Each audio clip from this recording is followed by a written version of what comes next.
Are you stuck trying to come up with a name for your new YouTube channel? Do you want to change the name of your current channel so it more clearly aligns with your current content? In this video, I'll share 7 tips on how you can come up with a YouTube channel name in 2020 so you can stop procrastinating and take action.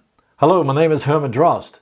If you want to grow your audience on YouTube and generate traffic, leads, and sales on autopilot, hit the subscribe button and hit the bell notification icon to be notified about future videos. Number 1, personal name or company name. One of the easiest ways to come up with a YouTube channel name is to just use your personal name. If it's already taken, you can just add a word to the beginning or the end.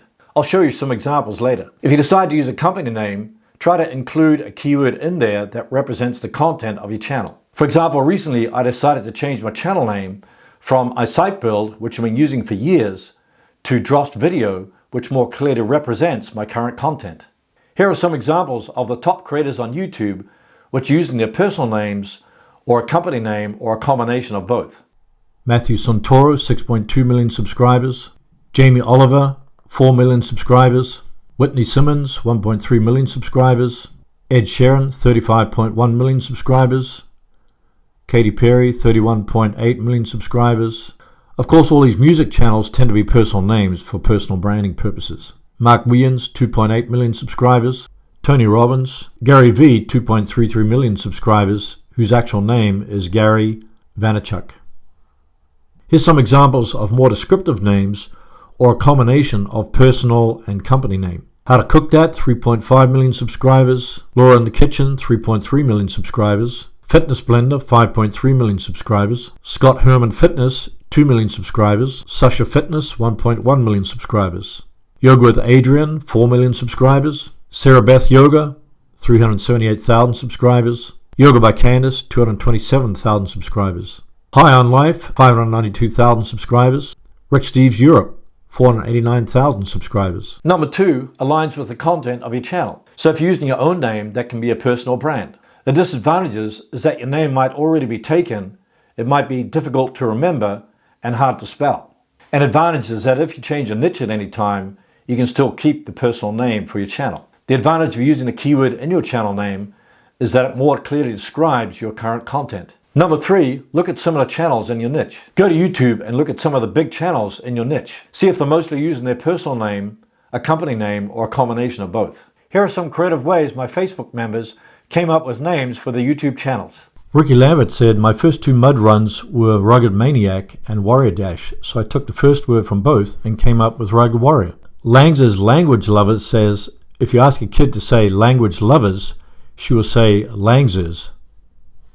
Health Infinity Tutorial says, my channel is about health, which is infinite, plus steps to recover from ailments, which equals Health Infinity Tutorials.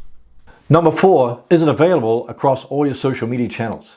Before you decide on your channel name, check if it's available across all the social media sites like Facebook, Instagram, LinkedIn, etc. Of course, you can use a different name for your YouTube channel, Instagram, Facebook, LinkedIn, etc. But it's better to have them synchronized. So when people see your channel name, it'll be easier for people to identify who you are if your name is synchronized across all social media sites, including your website. Number 5, check if there's a domain name available for your website that is the same as your channel name. For example, recently I changed the name of my website from drostdesigns.com to drostvideo.com. I wanted to synchronize my YouTube channel name with the website name.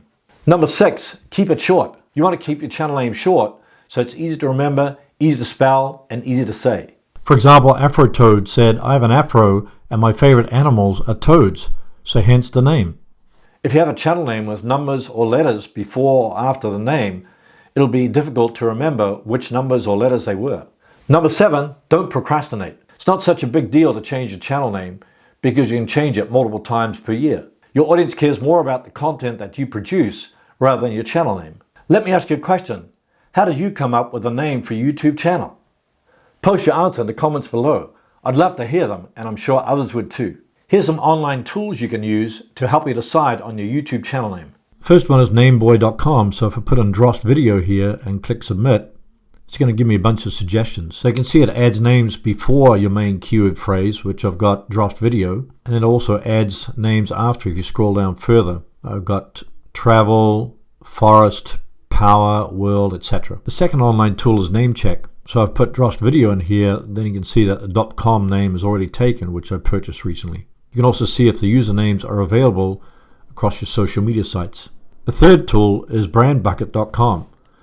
So if I put video in here, click search business names, then it'll give me a lot of .com names that I could pay for. I can also search by style. I got clever names, catchy names, modern and trendy names.